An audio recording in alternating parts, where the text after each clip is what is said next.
कहाँ से पकड़े गए आप, कैसे पकड़े? पता नहीं क्या था क्या नहीं, मुझे तो समझ ही ना आ सका। हम पाकिस्तानी हैं, हम कौन सा इंडिया से आए हैं या बॉर्डर क्रॉस करके आए हैं। मेहरबानी उनकी, उन्होंने घर में रेट मारी, घर के दरवाजे तोड़े, कमरों में घुसे, खवातीन को गंदी और गलीज गालियां निकाली। सीटीडी में ले जाकर कोई कलमा कभी कहते रहे कि जी आखिरी ख्वाहिश बता दो। अब आप अपने 20 बच्चों का भी जिंदगी में देख नहीं सकेंगे, आपको पता नहीं आपके साथ क्या होने वाला है। पार्टी कारकुन होना जुर्म है, तो पूरी पाकिस्तान की जितनी पार्टियां सब मुजरम हैं। डर लगा, खौफ आया उस टाइम? नवंबर में मेरी बेटी की शादी थी, तो 24 मई को मैं गिरफ्तारी दी थी। मैं तो आज तक सर यही सोचता हूँ, मैं पाकिस्तानी हूँ, गवर्नमेंट ऑफ पाकिस्तान, मैं पाकिस्तान का शहरी हूँ। ऑब्वियसली हुआ। मैं आई हैव आईडी कार्ड, मेरे पास आईडी कार्ड है पाकिस्तान। मैं इस आईडी कार्ड को देख के क्या कहूँ कि मेरे साथ ये क्या किया इन्होंने। 8-8 करोड़ रुपए इन्होंने इलेक्शनों पे लगा दिया, किसी के घर के एक आटा नहीं इन्होंने, एक तोड़ा आटे का किसी घर में नहीं दे सके। ये जिंदगी में कभी सोचा भी नहीं था कि ये भी जिंदगी में मार सकते थे। बदलाव क्या आया जब आप जेल गए और जेल निकले तो जिंदगी किस हद तक बदल? सर मैं अकेला कमाने वाला हूँ, हम मिडिल क्लास लोग हैं। सानहे ने ना दिमाग की चीज़ को उड़ा के रख लिया, वो कहीं गुम हो गया कुछ। अल्लाह से पूछूंगा जाके, या अल्लाह पाक ये क्यों किया इन्होंने? क्या था?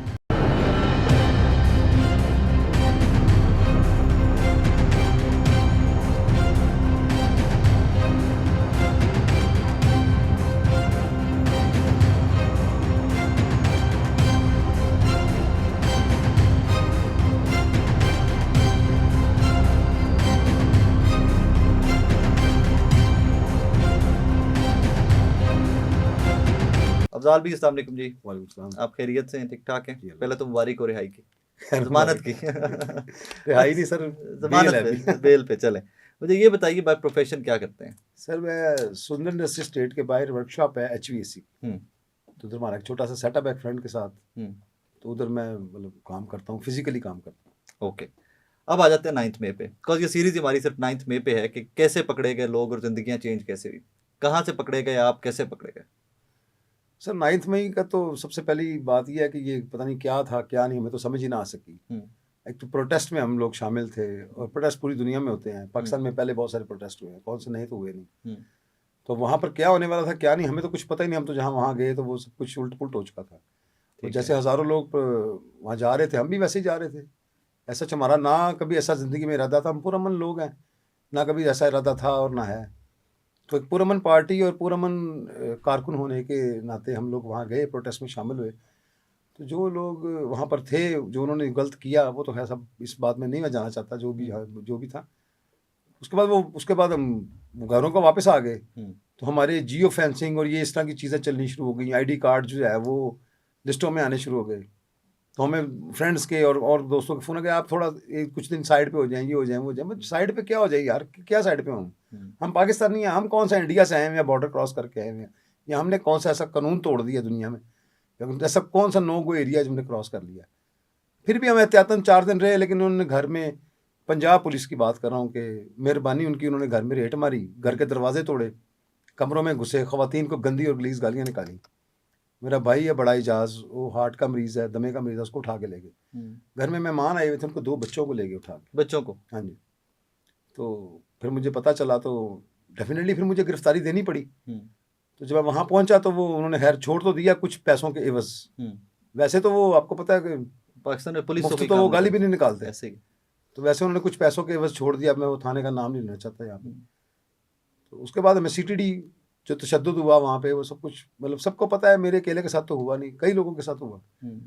उसके बाद हमें फैक्ट्री एरिया और जहाँ जहाँ इन्होंने ATC पेश कर दिया, उसके बाद फिर जेल भेज दिया गया। नहीं, मैंने सुना है कि सीटीडी में ले जाकर कोई कलमा कभी कहते रहे कि जी आखिरी ख्वाहिश बता दो। CTD में नहीं हुआ, ये फैक्ट्री एरिया मतलब एक जगह पे इन्वेस्टिगेशन में इन्होंने, बल्कि फिजिकली मेरे साथ भी हुआ है कि जी आप, अब आपकी ख्वाहिश है, आखिरी ख्वाहिश है तो बताएं।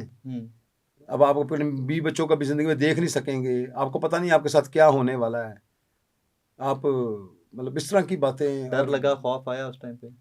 सर खौफ किस चीज़ का था? हाँ एक बात ज़रूर है, जब उन्होंने कहा कि जी अपनी आखिरी ख्वाहिश बताएं, और वो गन्नों के चैम्बर मारे इन्होंने डराने के लिए, खौफ डालने के लिए, तो अपने बीवी, अल्लाह के बाद तो अपने बीवी बच्चों की शक्ल सामने आई एक दफ़ा। इंसान हूँ मैं भी, मैं कौन सा मशीन हूँ? लेकिन अल्लाह का शुक्र है, हौसला बुलंद था, अल्लाह का खौफ दिल में था, और डर भी सिर्फ अल्लाह का था।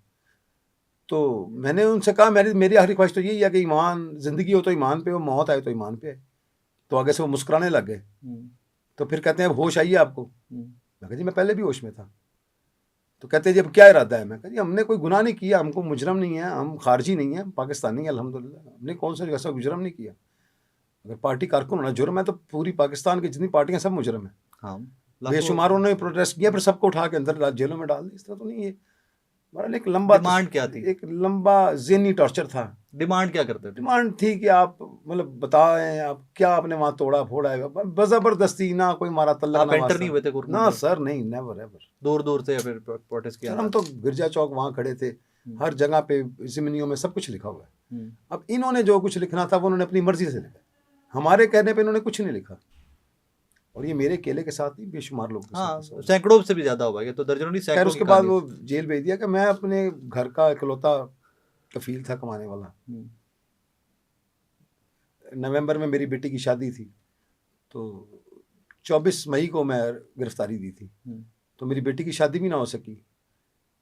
किचन में मेरी वाइफ झुलस गई, किचन में जल गई, मुझे नहीं बताया गया। बहुत गुस्सा है।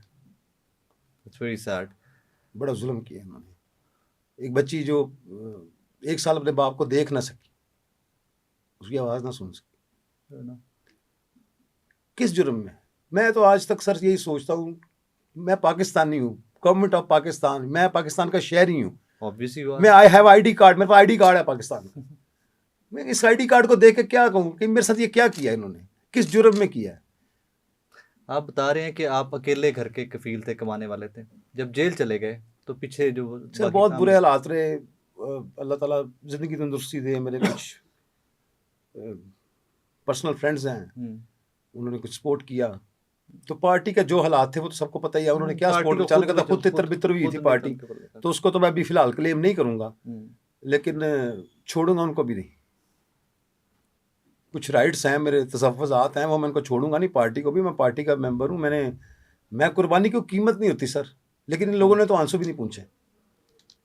कुर्बानी की कोई कीमत नहीं होती, कोई कीमत नहीं। पार्टी के अहदेदारों ने, पार्टी के क्यादत सो कॉल्ड जिसको हम कहते हैं, इन्होंने तो आंसू भी नहीं पहुंचे लोगों के। और स्टिल अभी तक हर बंदे को अपनी, कोई सेनेटर बनने जा रहा है, कोई MPA बनने जा रहा है, कोई MPA बनने जा रहा है। 8-8 करोड़ रुपए इन्होंने इलेक्शनों पे लगा दिया, किसी के घर के एक आटा नहीं इन्होंने दिया, एक तोड़ा आटे का किसी घर में नहीं दे सके। 6-6 करोड़ की मतलब जलसे करने वाली ये पार्टी, यही पार्टी है ना 6-6 करोड़ के जलसे करने वाली, तो 6 घरों को कफालत नहीं कर सकी अभी तक। आई एम सॉरी, माजरत, मैं पार्टी के साथ खड़ा हूँ, मैं उस नजरिए के साथ खड़ा हूँ, इमरान खान के नजरिए के साथ, उस नजरिए के साथ खड़ा हूँ, लेकिन मैं नीचे इन लोगों के साथ सर नहीं खड़ा। ये वही लोग हैं, ये पहले भी वही लोग थे, फिर वही लोग हैं। मैं सर बड़ा सफ़र किया हमने, ये ज़िंदगी में कभी सोचा भी नहीं था कि ये भी ज़िंदगी में हमारे साथ गुजरेगा। बदलाव क्या आया जब आप जेल गए और जेल निकले, तो ज़िंदगी किस हद तक बदल चुकी थी? सर घर जब मैं पहुंचा तो सब कुछ उल्ट पुल्ट हो चुका था। बच्चों की सोच, बच्चों के रवैये बदल चुके थे। मैं समझता था मेरे बच्चे खौफ में होंगे, कर्ब में होंगे, कर्ब में वो थे, परेशानी में थे। वाइफ मेरी आपको बताया बर्न हो गई किचन में, उसकी हालत बेहतर थी काफ़ी, वो 1.5-2 महीने वो बेड रेस्ट पे रही। तो कुछ बताया आपको कि कुछ पर्सनल फ्रेंड्स थे, उन्होंने हेल्प किया, लेकिन सब उल्ट-पुल्ट हो गया। मैं बड़ा वरिड था अपनी बच्ची की शादी को लेकर। एक बाप के लिए ये फ़र्ज़ अदा करने से बड़ी कौन सी बात हो सकती है? बिल्कुल ऐसे ही। लेकिन नहीं, मैं बहुत डिस्टर्ब रहा घर आके, जेल से ज़्यादा डिस्टर्ब हो गया घर आके। इन्होंने मुझे नहीं बताया कि पीछे क्या कुछ होता रहा, क्या बच्चों के साथ क्या गुजरी, बेटी के साथ क्या गुजरी, बच्चे के साथ क्या गुजरी, जो माशरे में सोशल लाइफ में बाहर निकलता है, लोगों से मिलता है, शुक्र है अल्लाह का, किसी ने उसको हिट नहीं किया, सबने इज्जत की कि तुम्हारे बाप जेल में है, but he is not a criminal, मुजरम नहीं है, तुम बहुत तसल्ली रखो। मेरे बेटे को किसी ने हिट नहीं किया, मॉरल डाउन नहीं किया उसका। लेकिन सर मैं अकेला कमाने वाला हूँ, हम मिडिल क्लास लोग हैं, हम प्राडो फॉर्च्यूनर वाले लोग नहीं हैं, हम एवानों वाले लोग नहीं हैं, हम तो सर टाउनों वाले लोग नहीं हैं, हम तो नॉर्मल से कारकुन हैं, हम तो अपने जज्बे और ईमान के साथ खड़े हैं और खड़े रहेंगे। लेकिन ये जो हमारे साथ हुआ है, शायद कभी ज़िंदगी में सोचता हूँ इसका जवाब मिलेगा मुझे, इस रियासत से मिलेगा, इस मुल्क से मिलेगा, मुझे तो नहीं उम्मीद। अल्लाह से पूछूंगा जाके, या अल्लाह पाक ये क्यों किया इन्होंने, क्या था। और मुझे एक चीज़ पर मैं फ़ख्र करता हूँ और मेरा ईमान है इस चीज़ पे कि जिस दिन मैं अल्लाह के हुजूर खड़ा हूँगा तो मैं कहूँगा या अल्लाह पाक मैं खड़ा था, मैं किसी की गवाही नहीं दूंगा, मैं खड़ा था। और अल्हम्दुलिल्लाह मैं पूरे ईमान के साथ और यकीन के साथ खड़ा हूँ कि हम जिस नज़रिए पे हैं मुल्क में इस्तेकाम हो, अमन आए, खुशहाली हो, ये हमारा वतन है। ये इदारे भी हमारे हैं, हमें इन इदारों से कोई नफरत नहीं है, ये हमारे इदारे हैं, हमें अपने इदारों पर फ़ख्र है। लेकिन जब हमारे इदारे हमारे साथ ये सब कुछ करेंगे तो सर आप बताएं, हम फ़ख्र करेंगे कि अफसोस करेंगे? दुखता तो है बंदा, दिल तो दुखता है। क्वेश्चन तो फिर स्टैंड करेगा ना। हाँ बिल्कुल। शायद मेरे जीते जी करता रहेगा, शायद मैं मर जाऊंगा तब भी मुझे इसका जवाब नहीं मिलेगा। मिलेगा आई थिंक। उम्मीद तो है कि मुझे ज़िंदगी में इस क्वेश्चन का जवाब जरूर मिलेगा। लाइफ अब नॉर्मल हो गई है सर नॉर्मल इतनी जल्दी कैसे सर? 1 साल जेल में रहने के बाद अब घर आके अभी काम शाम का कोई सिलसिला नहीं बन रहा, सब उल्ट पुल्ट हो गया। मैं सडन बच्ची की शादी की कोशिश कर रहा हूँ, जो मैं ये रिसेंट ईद के फौरन बाद करना चाह रहा हूँ। आप अल्लाह खैर करेगा। अंडरस्टैंड कि ये बहुत जी बस अजीब सा था सर, क्या बताऊँ। बहुत कुछ चेंज हो गया, ज़िंदगी बदल के रह गई है। कभी खुशियाँ थीं, हम लोग हंसते थे, दोस्त फ्रेंड्स आपस में बैठते थे, अब भी बैठते हैं, लेकिन सर इस सानहे ने ना दिमाग की चीज़ को उड़ा के रख दिया। वो कहीं गुम हो गया, कुछ टूट गया है, वो नहीं जुड़ रहा। अल्लाह पाक खैर करेगा। टूट गया है, आसानियाँ टूट जरूर गया है, जरूर। उम्मीद नहीं टूटी, हौसला नहीं टूटा, लेकिन कुछ चीज़ टूट गई है, कुछ समझ नहीं आ रही। शायद हम आज भी तवक्को लगा के बैठे हैं आप जैसे भाइयों से, अवाम से, कि कोई तो हमारे लिए स्टैंड लेगा, कोई तो खड़ा होगा इस जुल्म के खिलाफ। अल्लाह खैर करेगा। अफजाल भाई thank you for coming, thank you very much.